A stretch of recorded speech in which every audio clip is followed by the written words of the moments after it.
All right, let's start the review for homework 6. It covers the chapter 15, which is about options.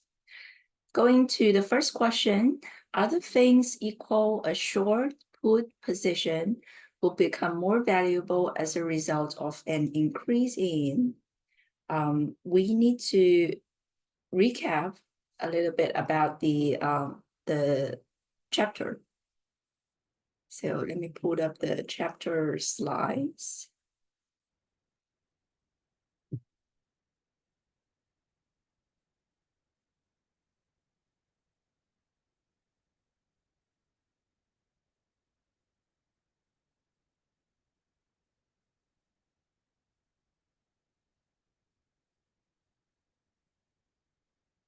Okay, in chapter 15, we cover evaluation of call and put.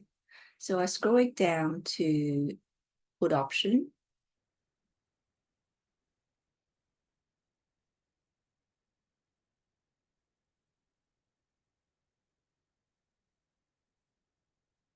So put option is here. And if you buy a put, not talking about shorting the put. So if you buy a put, the valuation looks like this.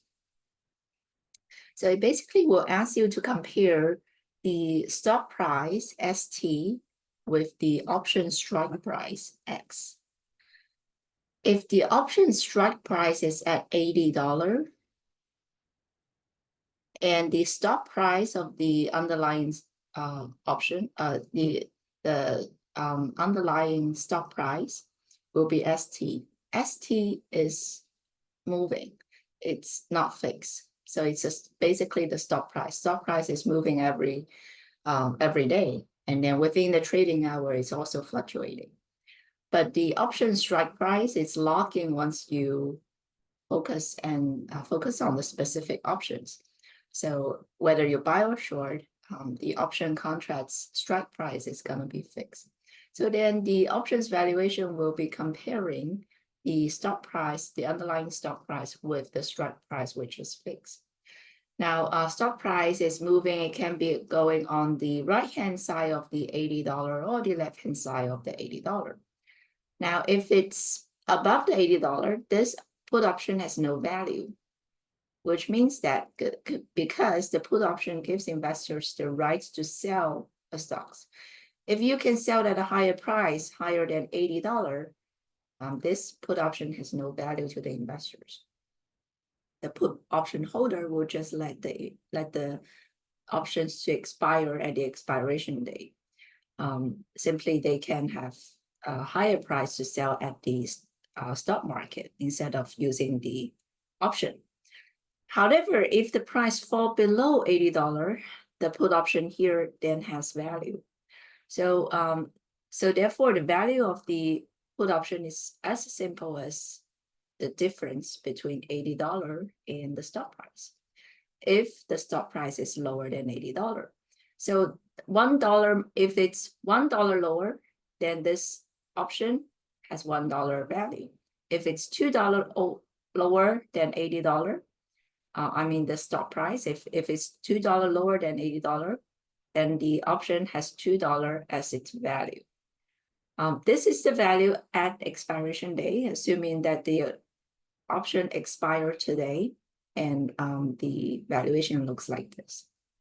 If the option expire in the future days, then there will be a time value here. So it's not going to be exactly $1. If it's $1 lower than $80, it's going to be $1 and slightly above, plus that premium is called time premium. So therefore, this is the long position for option. So for option holder, in another way of saying it, for option buyers. And for option sellers,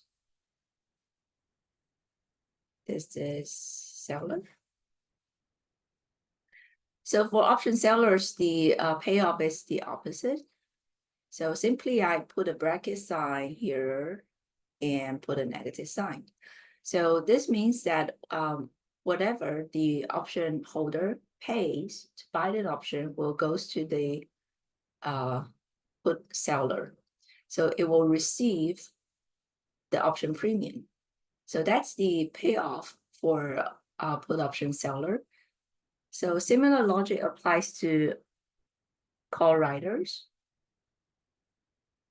So the call holders or call buyers will pay for buying the call, and the amount that they pay will goes to call option riders. You can choose to be a rider, you can choose to be a holder. So option has two sides. There's no restriction literally for becoming a rider or for becoming a holder. However, a naked right position is risky. Now, if you want to see the payoff, the selling a put option will be just flipping this curve. So for example, for here, for buying a call option, it looks like this. For selling a call option, just flip the line like this. So going this way and down. So you don't want to, if you are a call riders, you don't want to see the price to go up. That means there is some unlimited loss if you don't have hedge position. So for put option, then this will becomes put option riders, then this will become flat here and then go down. So that is for put option riders. So in this case, you don't want to see the price to go down for put option riders. For put option holders, you do want to see the price to go down. But for put option riders, you don't want to see it because whatever they gain, so put option owners, whatever they gain, you will be the one that pays the gain. So you don't want to see price going down. You want to see the option expiring so that you got the pure this part. You got the pure premium for the option. Now, that is a small amount, but that is money. That is the return. Now, going back to the question.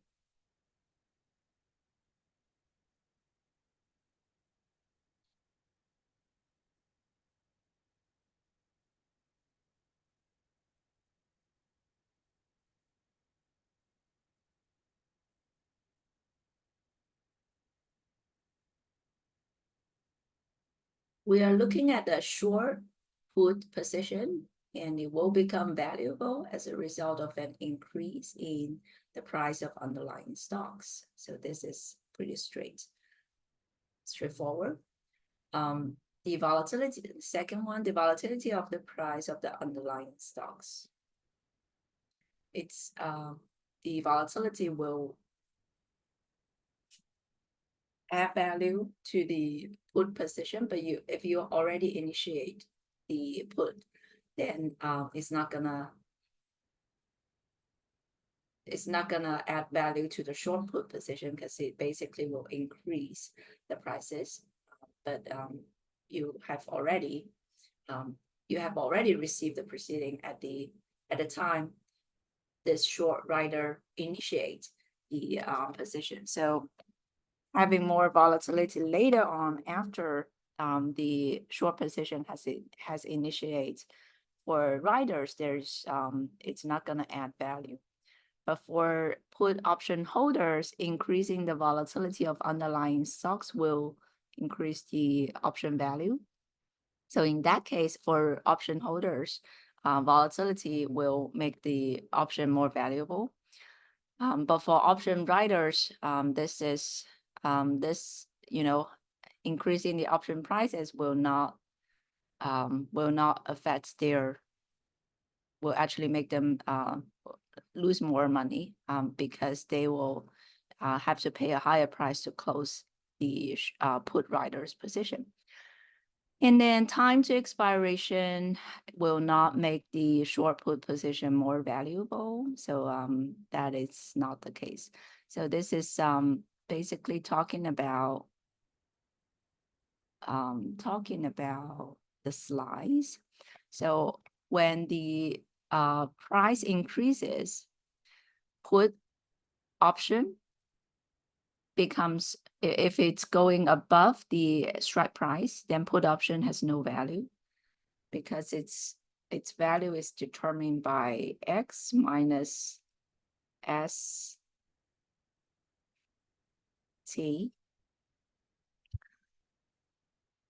If ST is lower than X. So if ST increases here, the option will expire and the option riders, the short position, will receive, will have more chances to receive the premium. So it will, therefore, the short option put riders will be happy if the price increases. That means they have more higher chance of receiving and not paying for the option holders. So receiving the complete option premium. Second one, what option can only be exercised at expiration date? So this is definition questions. So you can just look for the slides and you'll be able to see that American options allowed early expiration. European options only allows exercising the options at expiration day. Third one, exchange traded stock option expires on the expiration month. This happens in the past, but more expiration days are now available for short duration options. Okay, so it happens in the past. So I mentioned in the class that we don't usually, so 20 years ago, we don't have option expiring in every single month. And then we started to have option expiring every single month because there is a demand for that. So in recent years, we not only have options expiring every single month, we also have options expiring in every single week in the current month. And but we're still not there yet. We don't have options available to trade in every single day. So it's expiring every single week, a fixed day of the week, and that is Friday. So a couple years ago, it was the third Friday of every single month. There's only one option expiration day. That's a couple years ago. So now it's you will be able to see if you go to Yahoo Finance every Friday in this month. Let's say we're in December, so you will see expiration day on every single Friday in December. A couple years ago, it was third Friday, but it's no longer the case. So, but it's still Friday. So that's the day of the week that has options expiration for all the options out there traded. Now, so there are some, if you learn more about the investment and financial market, you'll know that Friday is usually the day that has more volatility. Thursday, Friday, because some option riders or option holders will do something. If they don't want to expire, then they will do something on Thursday. If they want it, they're happy about the price and they want it to be exercised, or they're happy to be to let the options to expire, they will do something on Friday. So therefore, it adds more volatility out there, or volumes, at least trading volumes on Thursday and Friday. All right, next one. Each listed stock option contract gives the holders the right to buy or sell how many shares of the stocks. So this is something that you have to keep in mind when learning about options, because this is what it is. There's no other choices for investors. So when they buy one contract, they have the rights to sell and buy the underlying stocks, right? But one option contract means that buy or sell, the rights to buy or sell 100 shares of the underlying stocks. So there is no 0.5 contracts out there available. You can add multiple contracts, but the minimum is one option contract. So therefore, the minimum is to buy, having the rights to buy or sell 100 shares. So therefore, you do see that sometimes it's some stocks option is you yourself, if you don't have sufficient fund, it's hard for you to trade the option contracts. For example, if you look at SPY, and its stock price is currently at 600, and then its option price is pricing at maybe a single digit premium, so maybe $3, $4. And buying one contract means that you have the right to buy 100 shares of SPY. So 100 shares times SPY's current price, and that equals to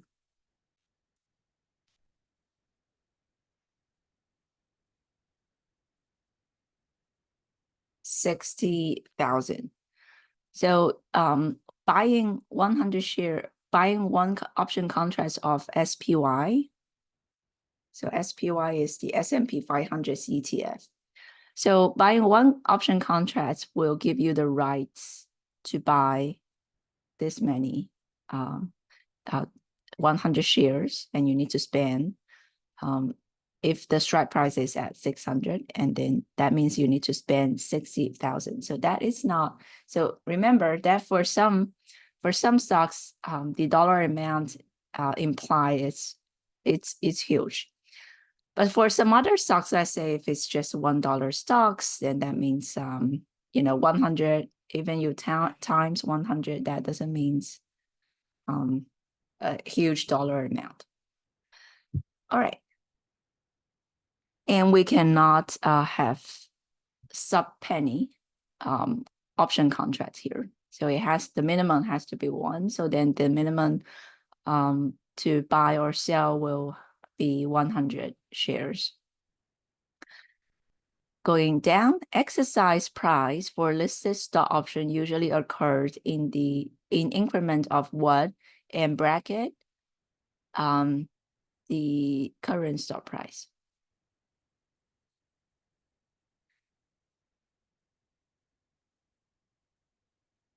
Yeah, this happens in the past, but more strikes are now available.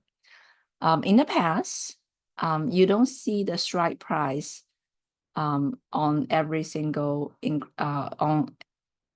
don't see the strike price on every possible price out there.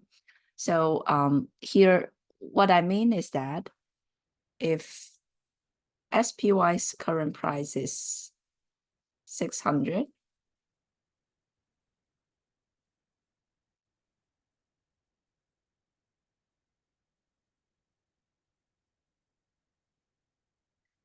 so its option, you will see 601, 602, 603, ... all the way. You'll also see 599, 598, 597, and ... You will see these increment. You will see these intervals for options that near its expiration date.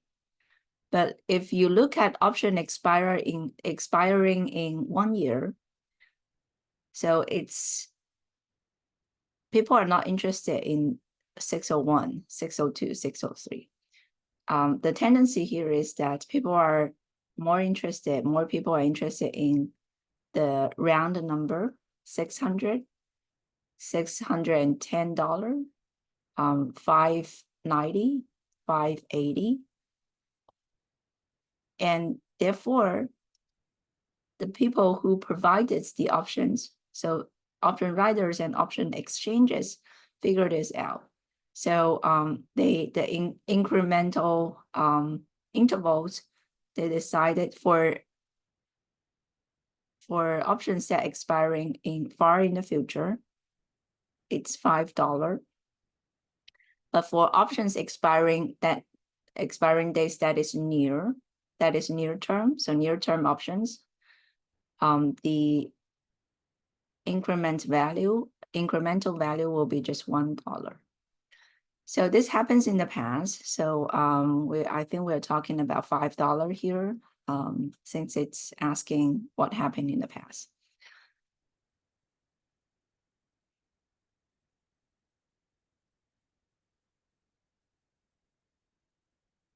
Okay, moving on. A put option on Dr. Pepper has an exercise price of 45. The current stop price is 41. The put option is at the money or in the money or out of the money or knockout. So there's no knockout here. There's only 3 terms that will determine what the moneyness of this option. So the moneyness of the option will basically comparing the stop price, and this is a put option. So keep in mind, the put option will compare.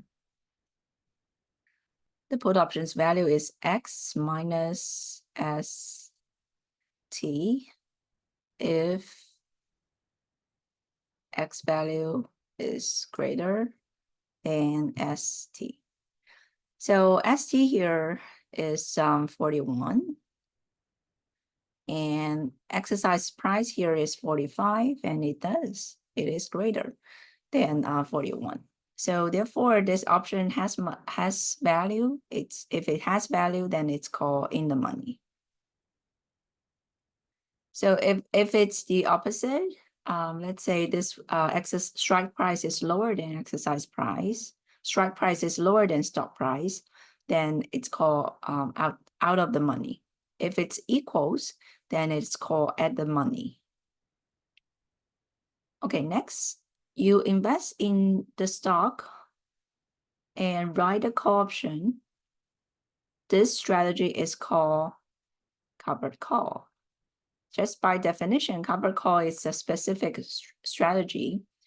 It's a strategy that combines the underlying stock position that you have a stock, you own the stock, and then combine it with a call contract, write a call contract. So you're not buying a call here, you're writing a call. This is called covered call strategy. It is a income generating strategy. So if you write far out of the money call option, that its chance of being exercised at the expiration day is really low, then this is income generating strategy that because the chance of being exercised is very low, then you're very likely to receive the full option premium. So if you periodically do this for the underlying stock position, then you periodically receive the call option premium.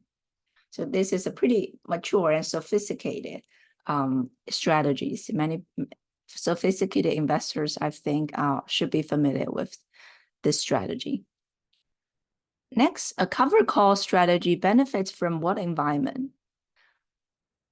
A, falling interest rate, B, price stability, C, price volatility, D, unexpected event. So as I said, the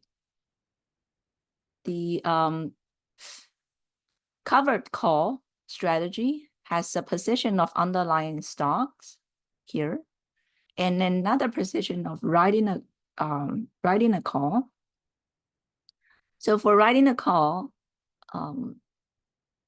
if you want to receive the full call option premium, then you don't want the call option to expire. You don't want a call option to be exercised, not expire. It's going to be expire as time approaches to its expiration day. So you don't want the call option to be exercised. So which means that you want the strike price to be higher than the underlying stock price. So you don't want the stock price to go above. So if it goes too crazy, it's going to go above the strike price. And that means that you need to pay the call option owners the difference in strike price and the stock price. So if it's $1 above the strike price, then you need to pay $1. If it's $2 above the strike price, you need to pay $2. But a good thing about covered call is that you have shares. So you don't need to come up with extra money. So you can just basically sell the stocks to the call option holders because they want to buy. So you basically want to sell them at the strike price here, specified by the call option. So so with that said, for call option writers, you are looking for price stability here. So you're looking for the price of the underlying stocks not going too crazy above the strike price. If it's below, that's fine. But you know, if it's dropping too much, the call position here will not be sufficient to protect the downside risk. It's gonna give you some sort of downside protection, but the protection is not as strong as a long put position. So in this case, if the stop price drop too dramatically, the stop position will lose money. If the price of the underlying stocks increase too dramatically, the likelihood of this call option being exercised becomes larger. So not good. So if the price is fluctuating within some certain range, not gonna let the call option exercise, while also not letting you the stop position losing too much of the money, then this cover call strategy will generate income periodically for you. That will work. So this initial design and the intention of building this cover call strategy will work if the price fluctuating within some certain range. So you are looking for price stability here if you want to make profit out of the covered call strategy. And of course, every single stock's fluctuation range is very different. So if you look at NVIDIA, the range is maybe up and down $30. But if you look at SPY, the range is maybe up and down $10. And that is because each stock has different volatility level. So some stocks can change $100 every day. Some other stocks only change $1 during a full year. So so that is so price stability is a relative term relative to the stock itself. It's not comparable. So you don't want to compare in dollar amount between stocks because their stock price, some are traded in 1,000, some are traded in just $1. So dollar amount is not comparable. All right, next, the value of listed call option on the stocks is lower when A, the exercise price is higher, and B, the contract approaches maturity, and 3, the stock decreases in value, and A, stock splits a curve. So you always want to write the formula here.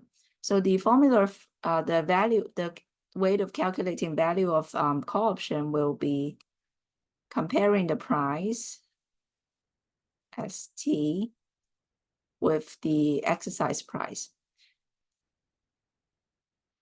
It's kind of contains value only if the stop price is greater than exercise price.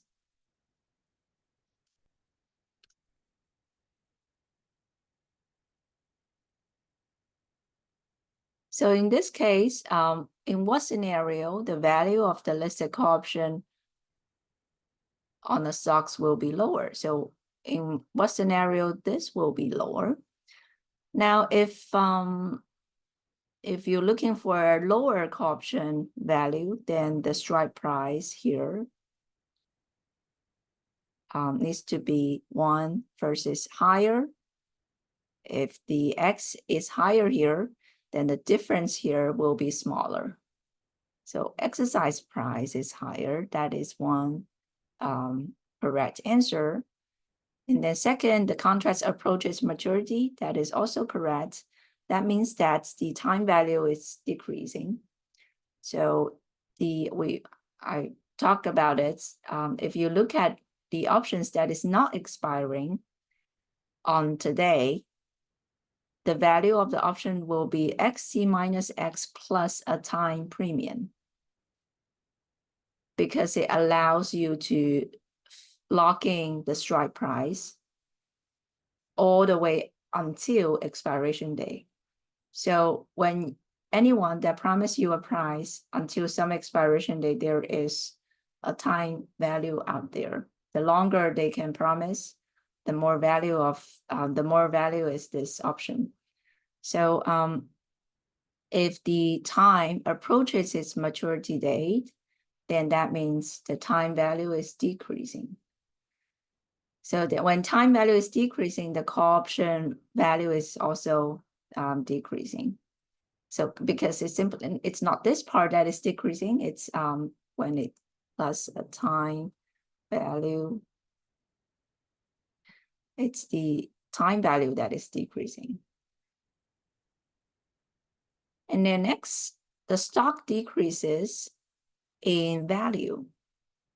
So the stock decreasing, so it's not talking about the exercise price anymore, it's talking about ST. So when ST is going down, then this difference will become smaller.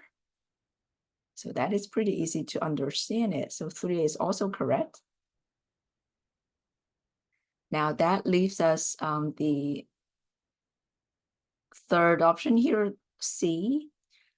4 here, in case you wonder, stock split. Stock split basically means that if you previously hold one share, a 1-for-2 stock splits will therefore split one share into 2.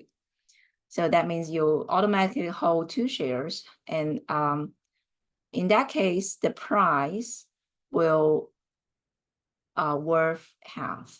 So that means the total dollar amount does not change. You own 2 shares, but the dollar amount, the price of the stocks become half of its pre-event level. So before it's split, it's $100. After 1-for-2 split, it's traded at $50. So total dollar amounts will not change. Stock split doesn't really occur. As I mentioned just now, stock price will not change. Number of shares change, but the stock price will adjust it for the stock split.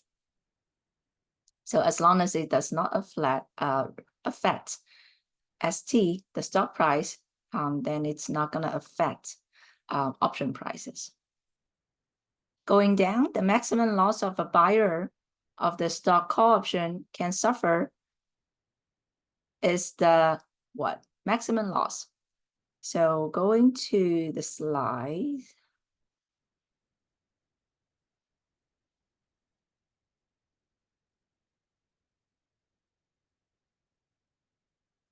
So always go back to this because it's pretty good representation of how the value of the options varies by ST, by the stock price.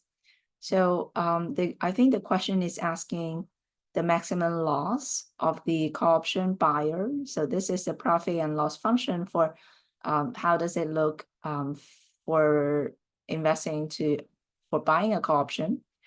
So for buying a call option, there's a dash line here. This dash line here represents profit, and the solid line here represents payoff.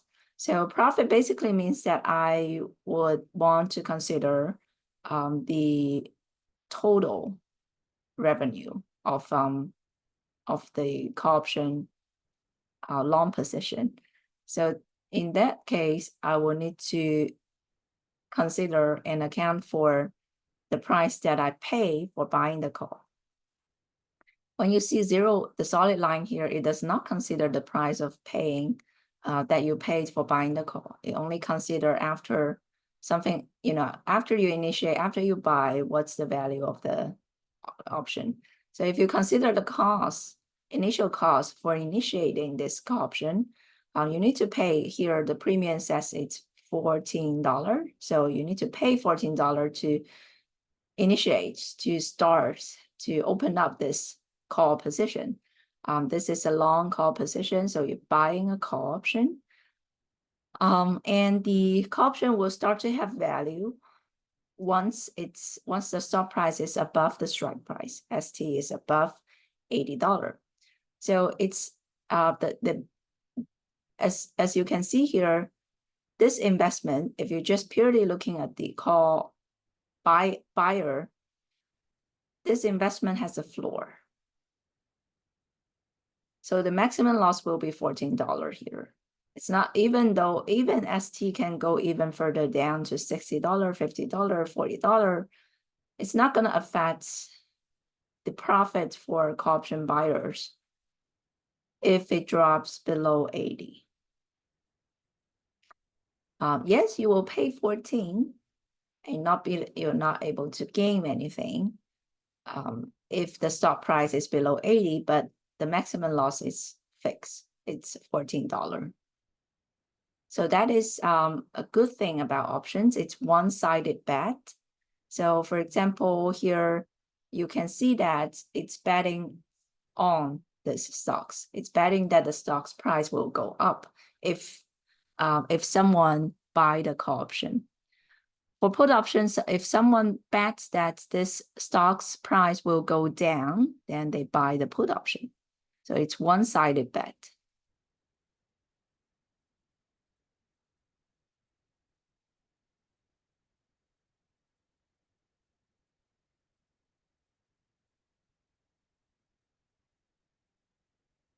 Okay, going back to the question.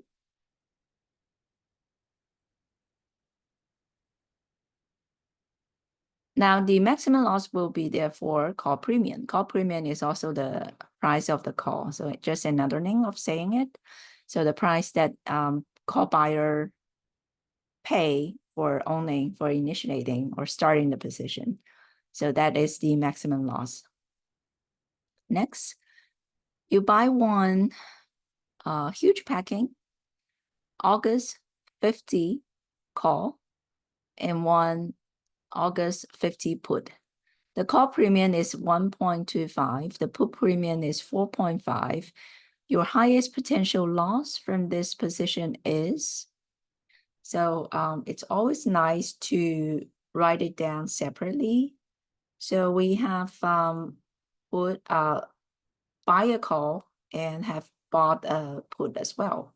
So for buying a call, so the value of the value function will look like this. So exercise price ST minus exercise price, which is $50. So this happened if ST is greater than $50. And then for put, this is for call position.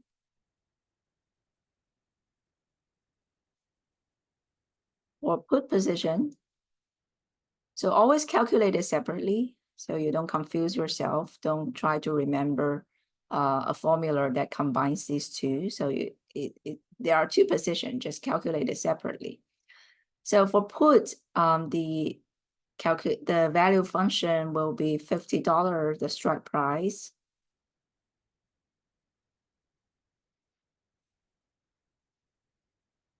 minus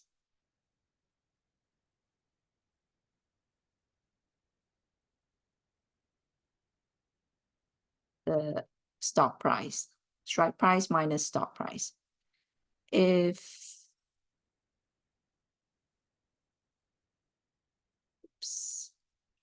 ST is smaller than 50.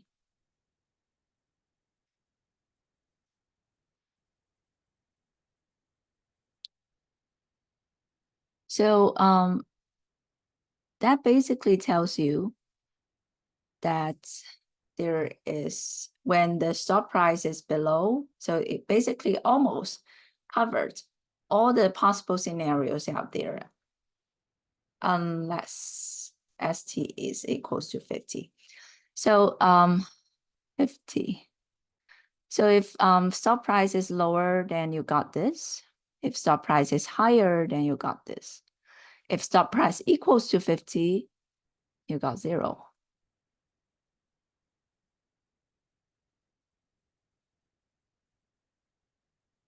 So that is what it will look like for the full range of underlying stock prices, available prices, possible prices out there.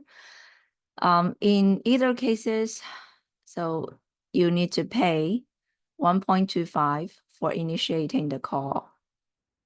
The long call position, long means buy. You need to pay 4.5 to initiate the long put position. So you want to buy a put and buy a call. And for buying a put and buying a call, you need to pay 1.25 and 4.5. So highest possible loss from this position will be, therefore, you don't gain anything because here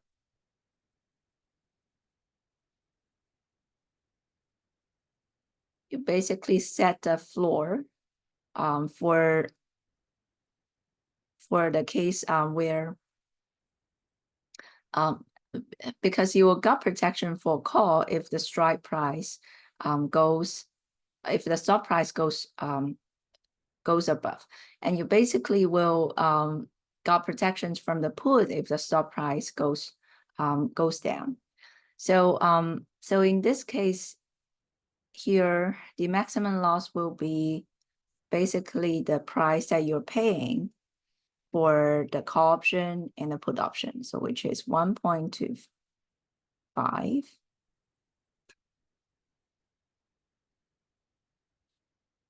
plus 4.5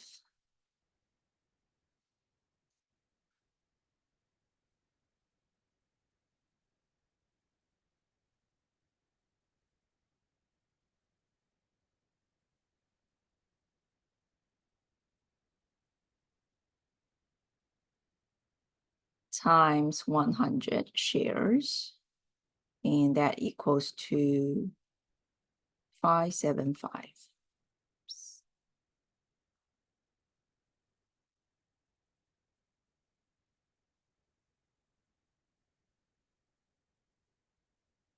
So that will be the maximum loss.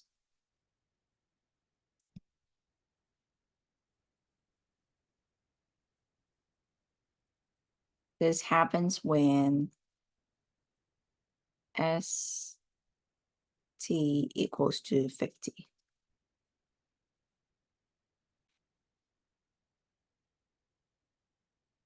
The negative sign here, indicating that the investors is paying the call option premium because they want to buy call option. They also want to buy put option.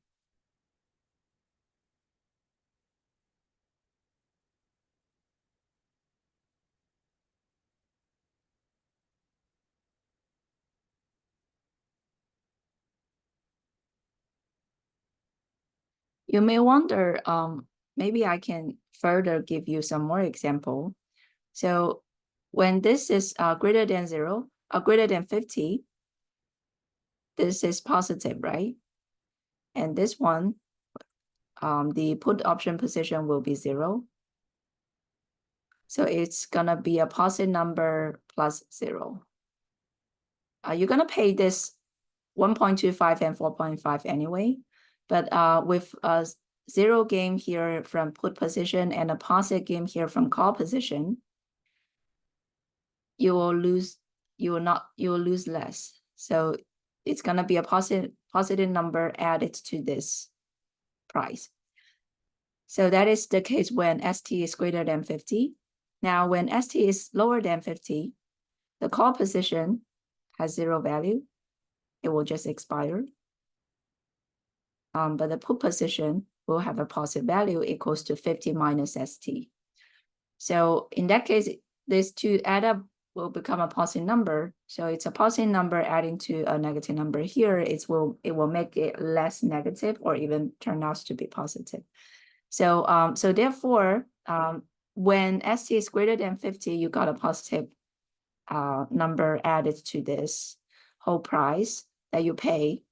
And when price is lower than 50, you got also a positive number that added to the price here. So therefore, that makes the maximum loss equals to this price when price is exactly $50. So you don't have gain from the call position, you don't have gain from the put position. It's 0 here for call, 0 here for put. So you pay the pure 575. Okay, go down. You are consciously bullish on the common stock of the corporation over the next several months. The current stock price is $50 per share. You want to establish a bullish money spread to help eliminate the cost of your option position. You find the following option quote. So always go back to the definition of spread, bullish spread. So going back to the slide.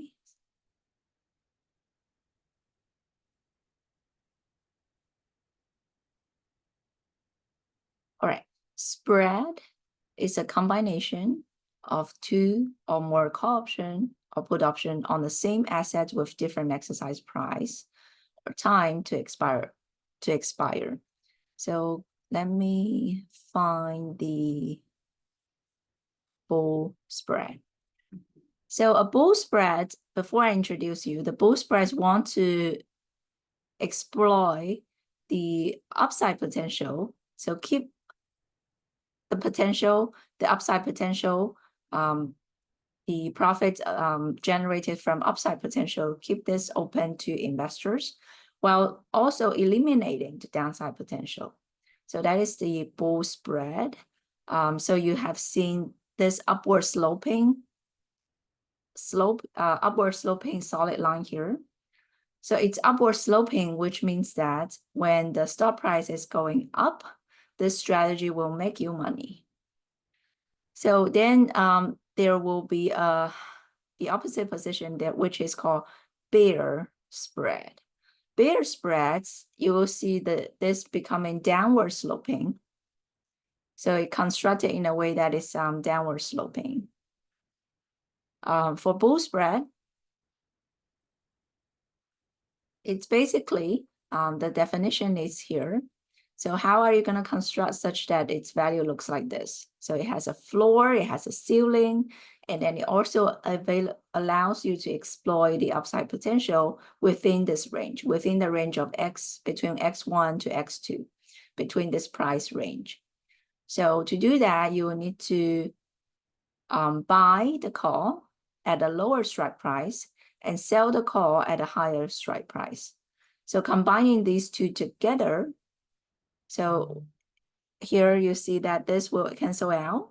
If the strike price goes above X2, it will become flat because the two, you generate profit here, generate loss here, and they perfectly cancel out each other.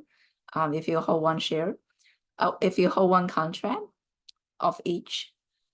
And then when the stock price is below X1, none of it's gonna lose money. So it's 0 here for position 1, 0 here for position 2. And if it's between X1 and X2, so position B will not generate money, but position 1 will generate profit. So so then by definition, so we call this combination of longing a put, longing a call that has a lower strike X1, and shorting or selling the call that has a higher strike X2. We call this combination bull spread. So in that case, we can go back to our question.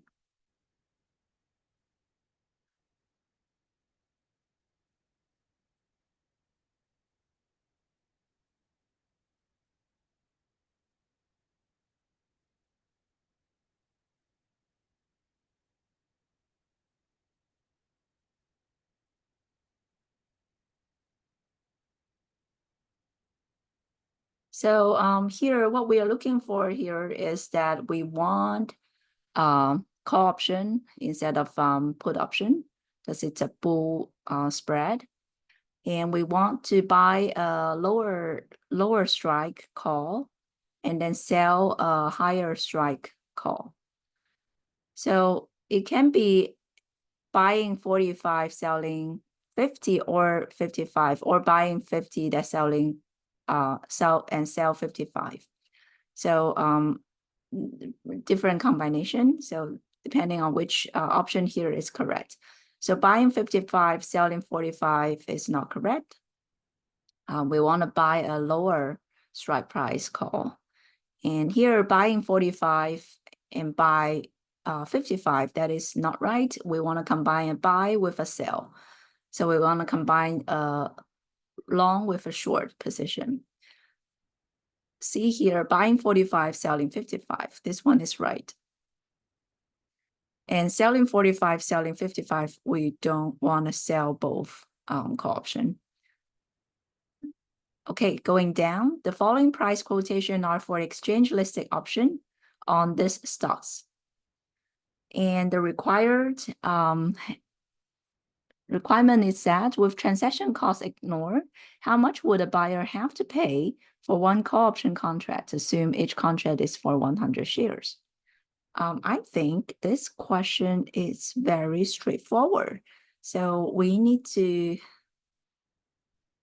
so the price here, 7.31 is per share. And we need to buy, one contract means 100 shares.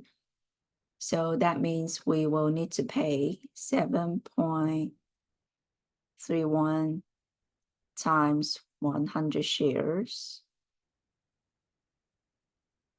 equals to 3,731 for one contract.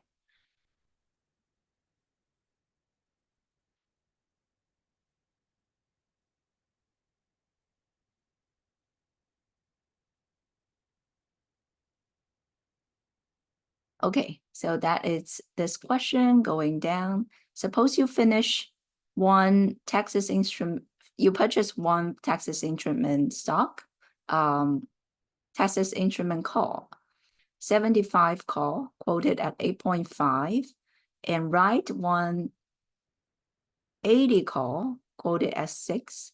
If at expiration date, the price of Texas Instrument is 79, your profit will be. So it seems that there is two position here.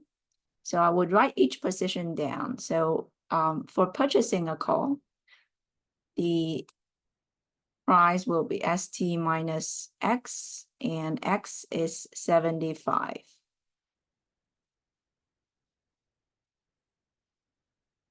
If ST is greater than 75, that is for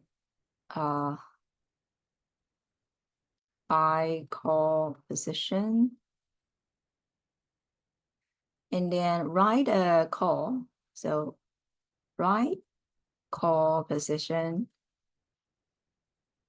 is gonna be bracket negative sign here, ST minus the strike price.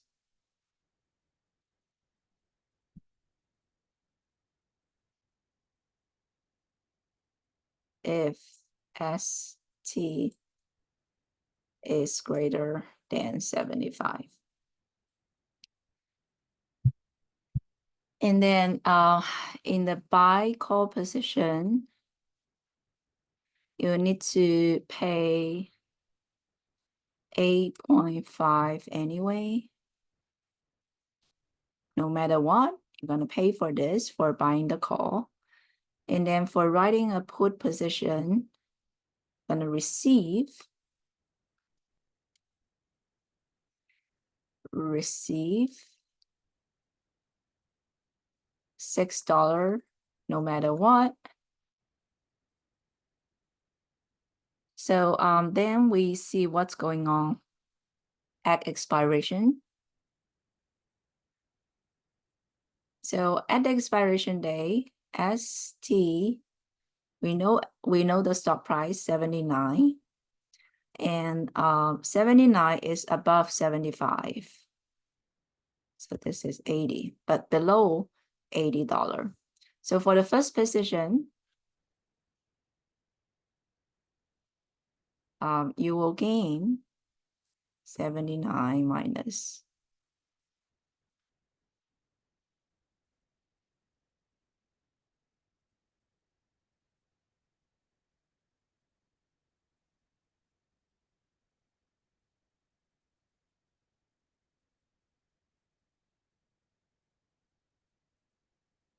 So we have $4 minus 8.5, that is negative, equals to negative 4.5.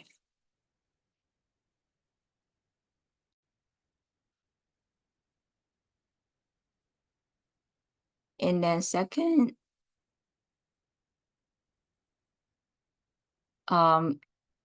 so since 79 is lower than 80, so for this position, it's not going to be exercised, so 0.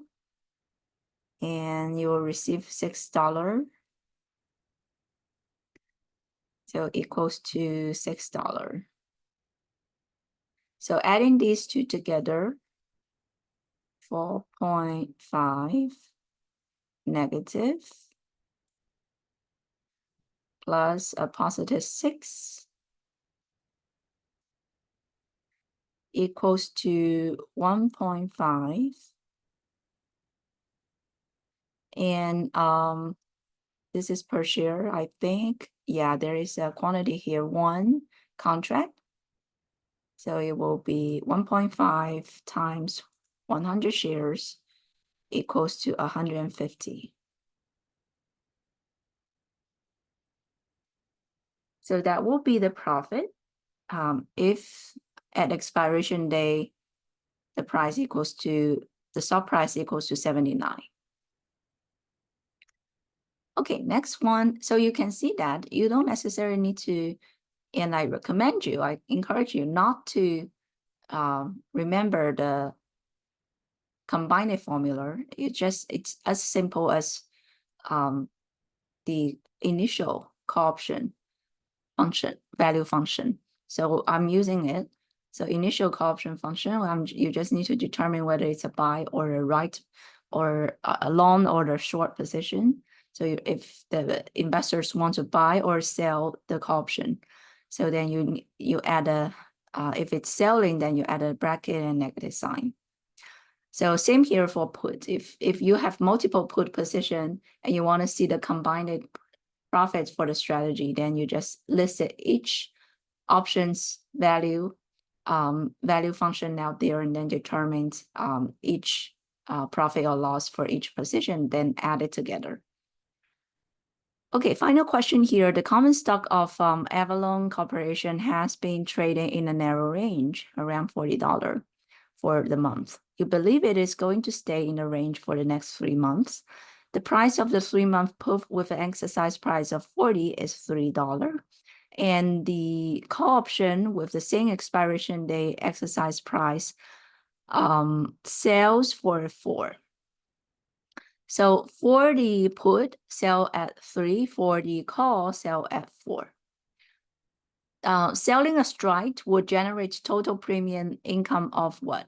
So we need to go back and check the definition of straddle.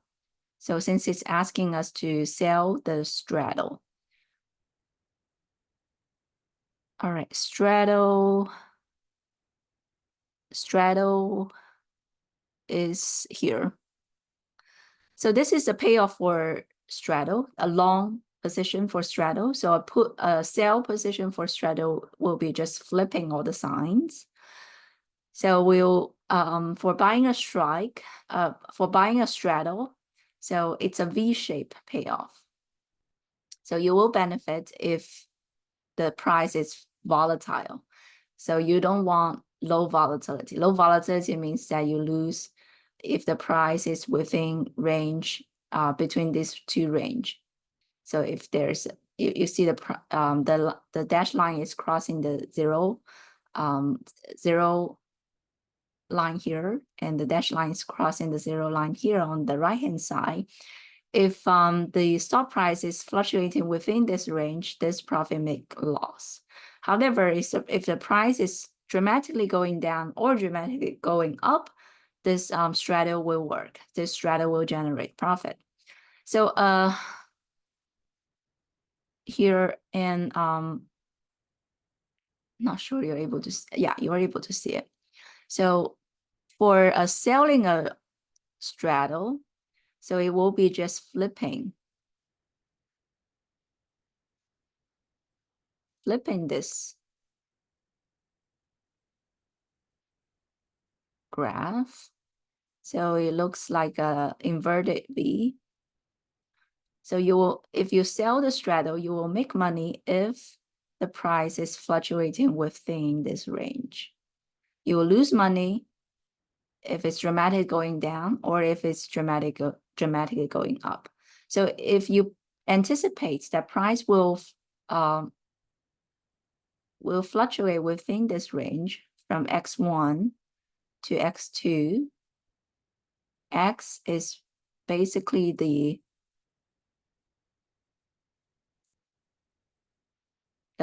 stop price when this strategy is crossing the zero profit line. All right, so that's why when you look at the question here, when the investor anticipates that the price will be stable, then he wants to sell the straddle.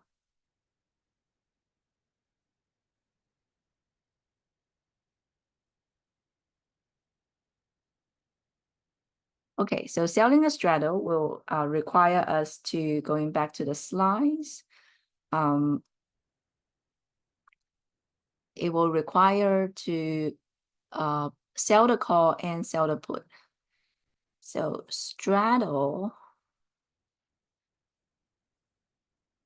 buy straddle means that buy call and buy put.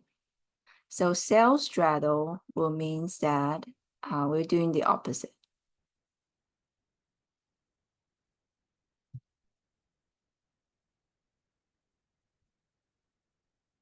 So we will sell call and sell put. So write call and write put. So for writing a call and writing a put, you will receive the premium for call, write call, receive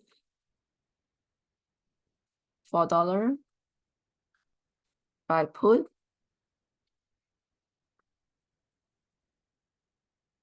receive $3.